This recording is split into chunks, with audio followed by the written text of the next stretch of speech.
किसानों को जिस समय बाढ़ थी, सरकार ने एक लुभावने वादे किए, मुख्यमंत्री जी ने हेलीकॉप्टर से दौरे किए कि किसानों की जितनी फसल खराब हुई सभी को एक वाजिब मुआवजा दिया जाएगा। परंतु किसान अब भी दर दर की ठोकर खा रहा है, कहीं सरकारी कार्यालयों के चक्कर काट रहा है। अभी एक हफ्ता पहले जिला कार्यालय पर जिला कुरुक्षेत्र के सभी किसानों ने इकट्ठा होकर धरना दिया था। डीसी साहब से भी बात हुई। सरकार कहती है कि जिस किसान ने दोबारा फसल लगा ली और उसकी दोबारा फसल ठीक खड़ी है तो हम उसका मुआवजा नहीं देंगे, और यदि देंगे भी तो जब वो फसल मंडी में जाएगी, उसकी बिक्री होगी, उस पे पोर्टल पे चेक करेंगे कि किसान की कितनी फसल उसके पोर्टल पर बिकी है। तो इन अनपढ़ जो मैं कहूँगा अफसर भी और लीडर भी जो बीजेपी के राज में शासन पर बैठे हैं, उन्हें इस चीज़ की जानकारी होनी चाहिए कि जब किसान की पहली फसल खराब हो गई और उसने खेत खाली ना छोड़कर दोबारा फसल को उसको बीजने का कार्य किया, तो दूसरे बार की बीजी हुई फसल, पहली तो बात उस पर खर्चा बहुत ज़्यादा होगा और उसकी जो निकासी है वो नाम मात्र ही रहेगी। पर सरकार एक चाल के अंदर किसानों को फंसाकर किसानों को ठगना चाहती है, मुआवजा नहीं देना चाहती। तो मैं सरकार से दरखास्त करूंगा कि आपका जाते जाते कुछ दिन समय बाकी बचा है, आपके जो बुरे कर्म है शायद उनका पश्चाताप हो जाए। कम से कम किसानों को इस मार से आप उनका मजाक ना बनाएं जो प्राकृतिक आपदा में किसानों का नुकसान हुआ। एक सरकार ने पिछले कुछ दिन पहले हमारे यहाँ के विधायक ने एक दावा किया कि हमने सर्वे कर लिया है कॉलोनियों का, जिन कॉलोनियों में मकानों का नुकसान हुआ। आज तक कोई रिपोर्ट सार्वजनिक नहीं हुई, ना किसी को मुआवजे के नाम पर 1 रुपया भी दिया गया। शहर के जो सड़कों के हालात हैं वो सब आपके सामने हैं। किसी भी सड़क से आप गुजर जाएं तो मुझे नहीं लगता कि आप आकर मैं तो ये कहूँगा कि पेट में दर्द ना हो। आपकी जो बोलते हैं ना दर्द डिग जाती है। आप किसी भी सड़क से गुजर जाएं, जब आएंगे तो आपकी तबीयत खराब मिलेगी आपको। उसकी तरफ कोई ध्यान नहीं है। एक आपको 5 साल का मौका दिया था यहाँ की जनता ने म्युनिसिपल कमेटी में अपनी सेवाएं देने का।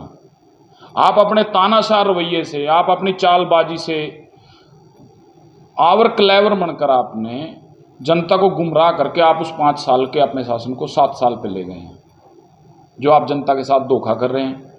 थानेसर की जनता म्युनिसिपल कमेटी का चुनाव चाहती है। जो यहाँ पर पक्ष और विपक्ष दोनों बैठे हैं, वो दोनों मिलकर अपनी चतुराई को लोगों पर हावी करके और चुनाव नहीं होने देना चाह रहे। एक व्यक्ति कोर्ट में चला जाता है, दूसरा, आपको पता ही, जब कोर्ट के कोई मुद्दा बीच में आ जाएगा तो टाइम लंबा चला जाएगा और उसकी मार थानेसर की पूरी जनता को भुगतनी पड़ रही है। जो आप उसका, यदि किसी ने प्लाट की कोई वो बनवानी हो एनडीसी, तो उसको समझ में आ जाएगा कि कमेटी के अंदर चल क्या रहा है। और सबसे एक गंभीर विषय जो आशा वर्कर को लेकर है, हमारी बहनें लगभग पिछले 1 महीने से धरने पर हैं। उनमें से पुलिस की मार ना झेल पाने के कारण एक महिला की मौत भी हो गई यमुनानगर के अंदर। आपको भी जानकर दुख होगा कि 4000 रुपये मासिक वेतन पर 24 घंटे काम लिया जाता है उन महिलाओं से। तो बड़ी शर्म की बात है।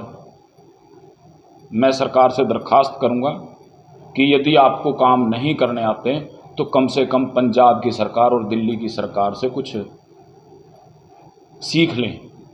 जिस तरह से भगवंत मान जी ने पंजाब के अंदर लोगों को बिजली से राहत दी, पानी से राहत दी, हर दूसरे दिन कर्मचारियों को पक्का किया जा रहा है, नई वैकेंसियाँ निकाली जा रही हैं, तो हरियाणा सरकार को भी सुध लेनी चाहिए।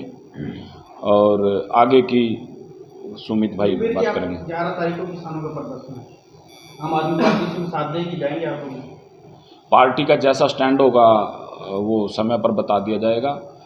हम जब पीछे अब जिला कार्यालय पर किसानों ने जो प्रदर्शन किया, मैं उस प्रदर्शन में था, क्योंकि मेरा गांव जोगनाखेड़ा और आसपास के काफ़ी गांव के किसान वहां पर थे। हमने पूरा दिन वहां पर धरना दिया और सरकार को जगाने का कार्य किया।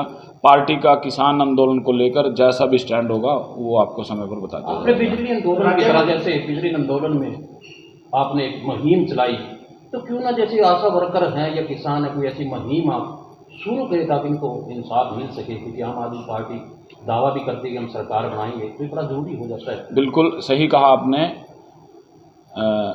बिजली आंदोलन को लेकर हमने लोगों को, बीच में हम गए थे, लोगों से हमने बात करी थी, लोगों को बताया कि जिस तरह दिल्ली और पंजाब में हर महीने 300 यूनिट बिजली फ्री दी जा रही है, उसी तर्ज पर हरियाणा को भी बिजली आम आदमी पार्टी की सरकार बनने पर फ्री दी जाएगी।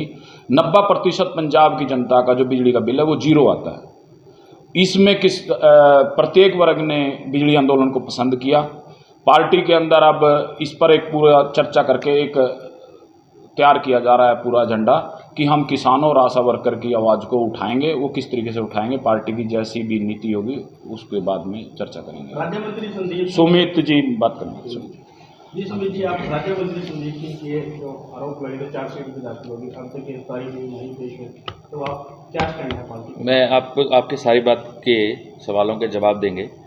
मुख्य तौर पे हमारे जिला के अध्यक्ष ने जिले की समस्याओं को आपके सामने रखा।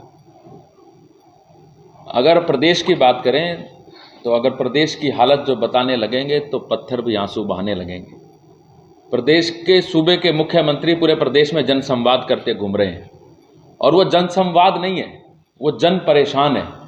क्योंकि अगर जनता के द्वारा पूछे गए सवालों का जवाब मांगने अगर आम आदमी पार्टी के कार्यकर्ता या कोई भी व्यक्ति, चाहे कोई भी आम नागरिक जाता है, तो मुख्यमंत्री जी उनको अनाप शनाप बोलने लग जाते हैं, उनको डराने लग जाते हैं, उनको धमकाने लग जाते हैं। तो ये किस बात का जनसंवाद है? मुख्यमंत्री जी, आप इस जनसंवाद का जो ये ढकोसला आप कर रहे हैं, आप इसको बंद कर दीजिए। हरियाणा की जनता पहले ही बहुत ज़्यादा परेशान है आपके इस 9 साल के रवैये से। जो भारतीय जनता पार्टी और गठबंधन का जो रवैया रहा उससे पहले ही बहुत ज़्यादा परेशान है, तो आप जनता को और परेशान ना करें। दूसरी बात, आप प्रदेश के मुख्यमंत्री हैं, आप प्रदेश के अभिभावक हैं। लोग आपसे पूछना चाहते हैं कि एक आपके सरकार में मंत्री है जो उसने हरियाणा की बेटी के साथ गलत किया, वो बेटी दिन रात दिन गुहार लगा रही है, आप उसी को प्रताड़ित कर रहे हो बजाय अपने मंत्रियों को कुछ कहने के लिए। कुरुक्षेत्र के अंदर अल्पकालीन विस्तारक का एक अभियान इन्होंने छेड़ रखा है। पूरी लोकसभा के इनके प्रचारक मंडल, ये मंडल वो मंडल इकट्ठा हो रहे हैं। अरे उस मंच पे आपने एक चार्जशीट दाखिल हुए व्यक्ति को बिठा रखा है, सांसद वहां पर बैठे हैं, भारतीय जनता पार्टी का प्रदेश अध्यक्ष वहां पर बैठा है, 2 MLA वहां पर बैठे हैं, सांसद वहां पर बैठा है। ये क्या चीज़ है भाई?